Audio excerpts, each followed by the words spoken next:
Vaccine-preventable diseases are making a comeback. Rodney Throgmorton never thought one of the most dangerous and contagious of those diseases would break his family's heart. I'd always felt like I'd led a charmed life, and I had delivered a baby. I had played in the state championship game. And I always thought that bad things happened to other people. But when I was faced with the death of my daughter, I realized that bad things happen to everybody. In 2003, Rodney and his wife, Jerry Lynn, celebrated the birth of their daughter, Haley. She decided to come into the world 12 days early, and we didn't even make it out of the house. I got to deliver her, and that was the greatest thing I'll ever accomplish. But that joy was short-lived. When Rodney came down with a cough he caught from his mother, he had no way of knowing it would result in Haley's death. When Haley first started coughing, I knew that it wasn't just a normal cough. After extensive testing, Haley was diagnosed with pertussis, or whooping cough, a disease that largely disappeared after a childhood vaccine was introduced in the 1950s. When she was first confirmed to have pertussis, we were kind of in disbelief. I know that I passed pertussis on to my daughter, and I know I got it from my mom. We have no idea where my mom might have got the disease, but it had to have been from someone who wasn't vaccinated and someone who had the disease. When she was just 6 weeks old, Haley lost her brief battle with whooping cough. Haley never had a chance to receive a dose of DTaP, the diphtheria, tetanus, and pertussis combination vaccine that could have saved her life.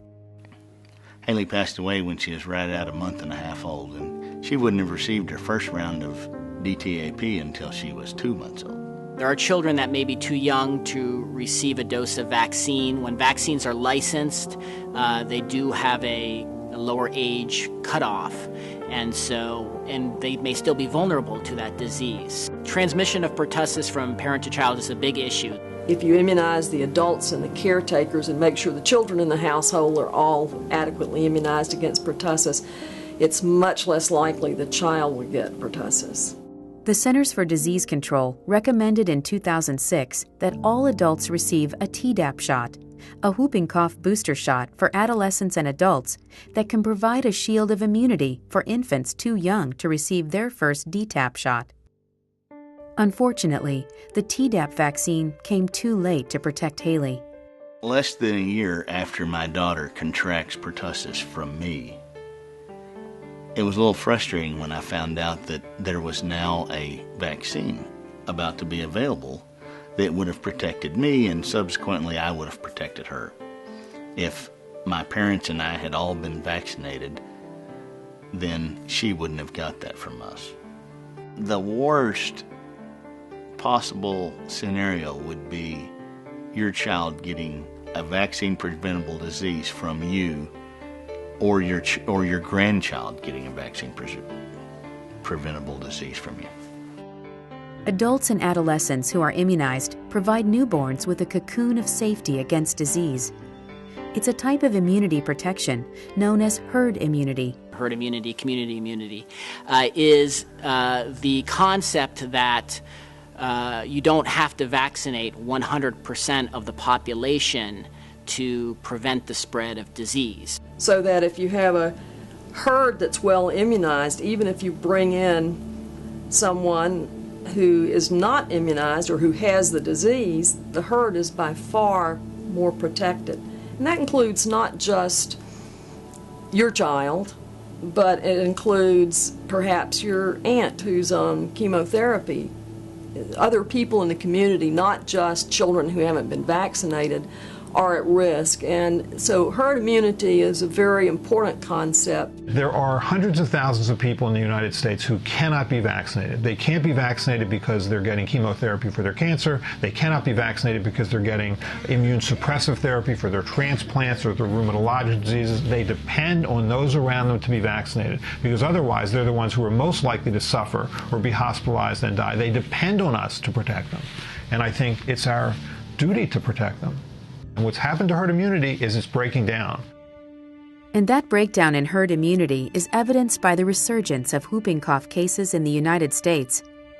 In the 1940s, at the height of pertussis infections, there were 250,000 cases annually. When the first whooping cough vaccine was introduced, the number of cases plunged to just over 1,000 3 decades later. But in 2010, more than 21,000 people got whooping cough. You can say comfortably that herd immunity is broken down, and now we're all at risk, at greater risk. And so a choice not to get a vaccine now is a more risky choice than it was arguably 10 years ago. And pertussis cases have multiplied in Florida from the year 2000 to 2010. In 2000, there were 48 reported cases of whooping cough in Florida. In 2009, there were nearly 500 cases reported in Florida. Pertussis is still a disease that's uncontrolled in the United States. It can be with vaccination, but we're not there yet. Some diseases are so highly contagious, measles, mumps, whooping cough, chickenpox, that you need a very high percentage of the population to be vaccinated in order to prevent spread. In Florida, our rate is in the low 90s in terms of overall vaccination. And that's really good under one lens. On another, we don't have to be perfectionists to realize that we want that higher. We need to achieve those higher than 90-95% levels of coverage in order to prevent transmission. Even when we look at overall vaccination rates, which may be quite good, we have to realize that that's an average across a state or across a country. And so there's still going to be pockets where it's much lower. And we've seen this with outbreaks of measles and pertussis and other diseases, Haemophilus influenza.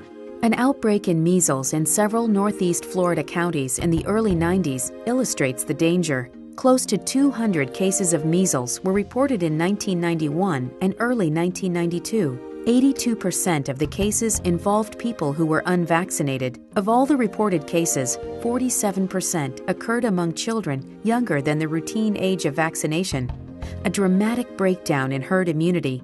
What you're seeing then is an erosion in vaccine rates in certain communities in this country that has caused an outbreak in vaccine-preventable diseases, that has caused children to suffer and be hospitalized and die. It's unconscionable. It's not okay. And yet we let it happen. How many more children have to die before we say this is enough? Is that the only thing that's going to turn us around? That we just haven't had enough children die from these diseases? While disease can spread within tight-knit communities or families, it can also come from across the state, sometimes from across the world. It is all part of the risk of living in a mobile society, a risk that has existed for hundreds of years.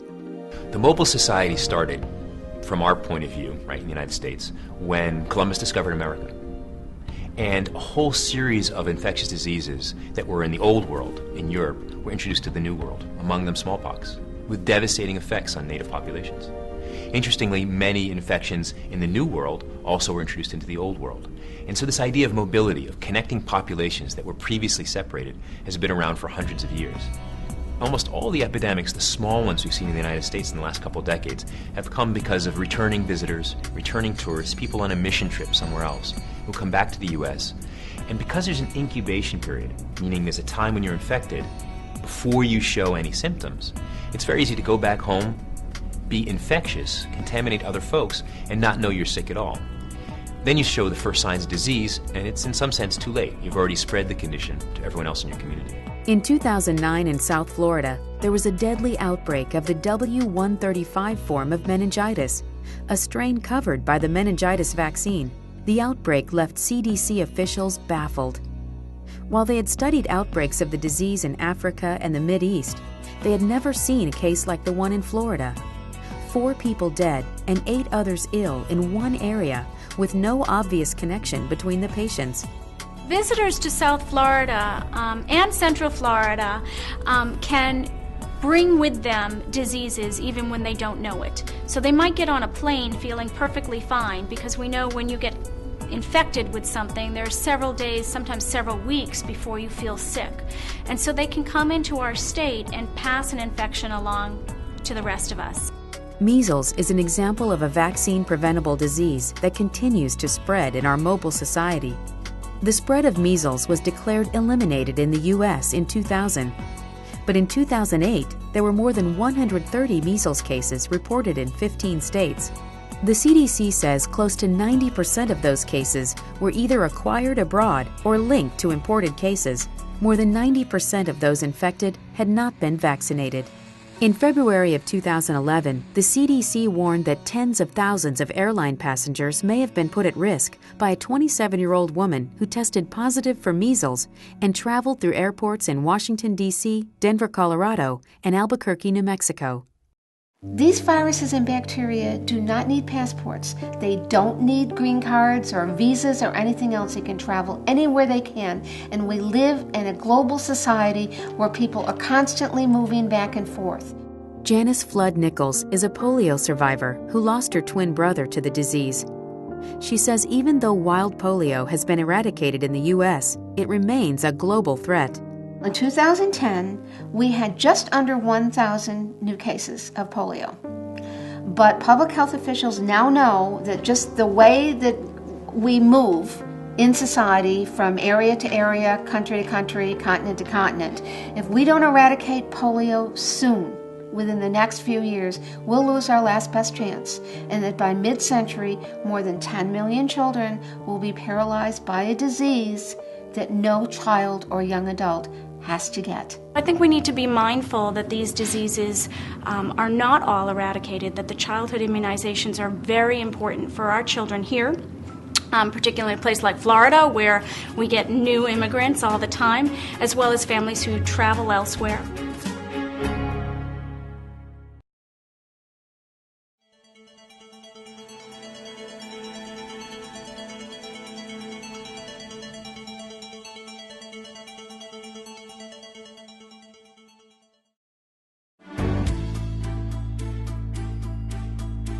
It looks like she had 2 measles shots already, so we don't have to deal with that today. 4-year-old Kennedy may be a little girl, but she's about to take a big step. Kennedy is receiving the vaccinations that will enable her to begin pre-kindergarten. Her shot record expires on the 8th. I'll get you another one. Making sure shot records remain accurate and updated is not always easy.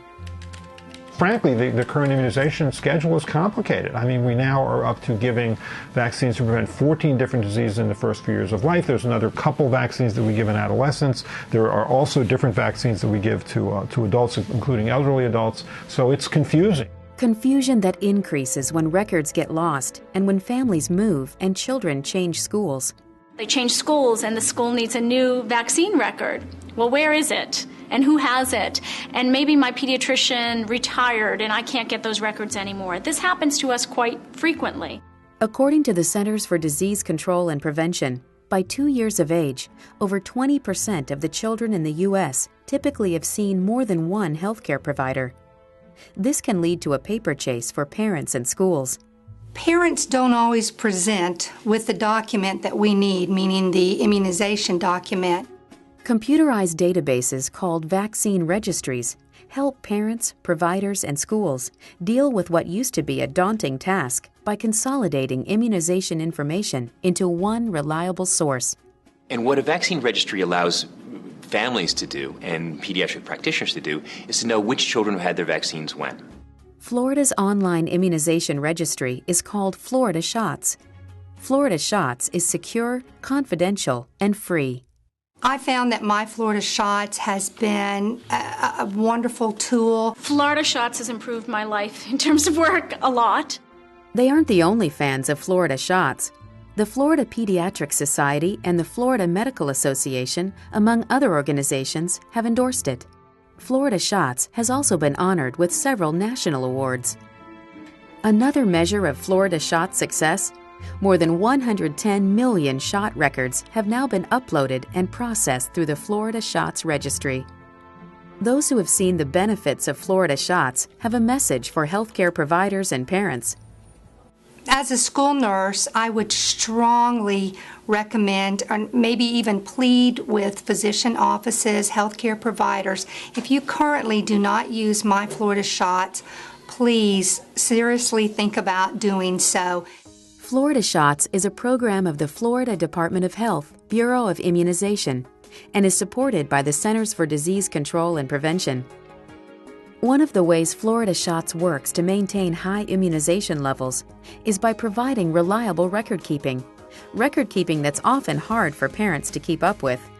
Parents of children who are 2, maybe 3 years old, in the time when the children are still young and you're carrying around a diaper bag and you have everything with you, it's hard for parents to imagine that they will ever forget their vaccine card. So they may not realize how useful something like a vaccine registry can be to them. Dr. Judy Schechter with the University of Miami's Miller School of Medicine says Florida Shots eases the record-keeping burden on parents and schools. The schools, the parents, the camps where kids go have a computer printout where the dates are all nice and clear. They don't have to rely on our bad doctor handwriting, and so things are right there and ready for them. We often receive handwritten documents from a physician's office or another health care provider type clinic situation. They're not always clear, they're not always concise, you're doing a lot of hunting. Paula Alford with the Florida Association of School Nurses says she has seen her share of sloppy immunization records, but she says Florida Shots earns an A+ for reliability. To have that clear and concise document from My Florida Shots, there's no guesswork involved. Ideally, we have quite a few students that we are servicing, and time is of the essence. Time is of the essence, not just for schools and daycares, but also parents and healthcare providers, which is why Florida Shots' ability to determine correct dosing schedules is critical. It helps ensure that children get the right vaccines at the right time. It also has certain alerts that tell you when a vaccine is overdue. Now, we as physicians know what that is, and we can look at those dates. But if other people are looking at it who might work with us, if a school wants to look at it, there's an alert to say that something's overdue. And as children grow, Florida Shots keeps them on track. It's also a record for the entire lifespan. But probably the biggest reason that vaccine rates are not complete in teenagers is that parents don't know that they need vaccines. So many of them were carrying around their little yellow card, and thank goodness we now have Florida Shots to help augment that. We don't want anyone getting a dose of a vaccine if they don't need it. Dr. Andrew Kroger with the CDC says while vaccine registries like Florida Shots help identify immunizations that may be due or overdue, they also prevent unnecessary shots. It can avoid duplicate administration of doses, which saves a lot in terms of time for patients and parents. It makes it a lot easier with it already being the information already being in the system. Barbara Ocasio is an office manager who uses Florida Shots to help patients follow the correct shot schedule. It also helps parents in a pinch.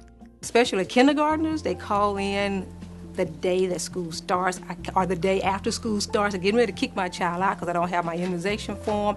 We can get it to them in no time. Now if they call and need a form, we can have it for them in a few hours, if that long. It used to take us at least 24 hours or longer before we can get the form to them because we had to fill them out by hand and then give them to the doctor to sign them. Florida Shots also makes life easier for families on the move. Change doctors, change addresses, Florida Shots keeps up. When shot records are entered in the Florida Shots database, they become available to any medical provider in the state, allowing your healthcare providers to exchange important immunization information. Children move from school to school and from school district to school district, and having a universally available, if you will, within the state database is just wonderful. But vaccine registries like Florida Shots go far beyond the personal. They also help improve public health planning. It basically allows public health to track vaccine doses, measure coverage, measure the efficacy of vaccination programs, and allow efficient ordering. And that efficient ordering can be key to helping keep provider costs, and by extension, patient costs, down. It can save a lot in terms of money, in terms of paying for vaccine doses. While Florida Shots works to ensure that providers can access immunization information, it also safeguards that information. The Florida Shots Registry is located on a secure server with password-restricted access and the latest encryption and firewall safeguards. All authorized accounts are given access to the system only after the Bureau of Immunization has verified that they have appropriate licensing in the state of Florida and they have completed training. it's also incredibly private. Like any health information that we have, it is protected by both state and federal law so that your child's information is not getting out to whoever wants to look at it. Florida Shots is also there in the event of an emergency. Because records can be accessed online around the clock, they're available anytime or anywhere they're needed. In a medical emergency, hospital emergency rooms can access Florida Shots for your child's up-to-the-minute immunization status. But let's say you had to go to the emergency room because you had your foot got cut when you're outside playing. You don't know when your last tetanus shot was. Well, by having a vaccine registry, the doctors in the emergency room are able to find out, well, what vaccines have you had and what are you missing?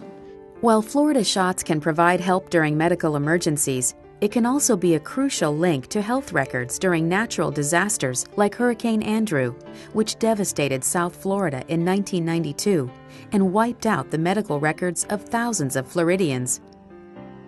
But when electricity is out for 2 or 3 weeks, sometimes a month, as has happened to us even in the recent years, we can't hook up those systems. We have no way of getting those results unless they're connected to something like Florida Shots. I really didn't have that much experience with immunization registry. I knew it was a national movement afoot, and it made some sense to me, but Katrina brought it home.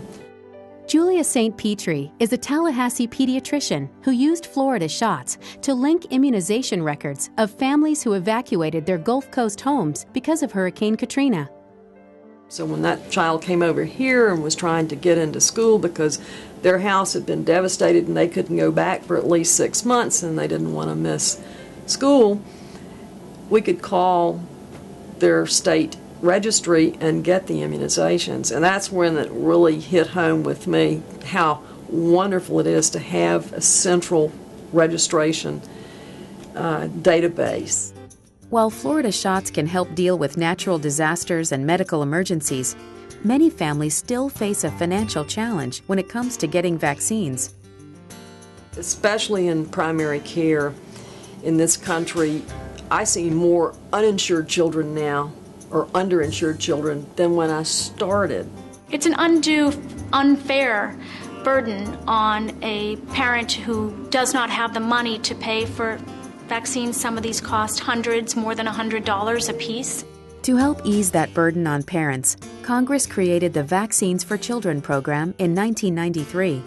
The Florida Vaccines for Children program began in 1994 and since 2005 has distributed over $100 million worth of vaccines annually to private physicians, hospitals, and other public and private healthcare providers throughout the state.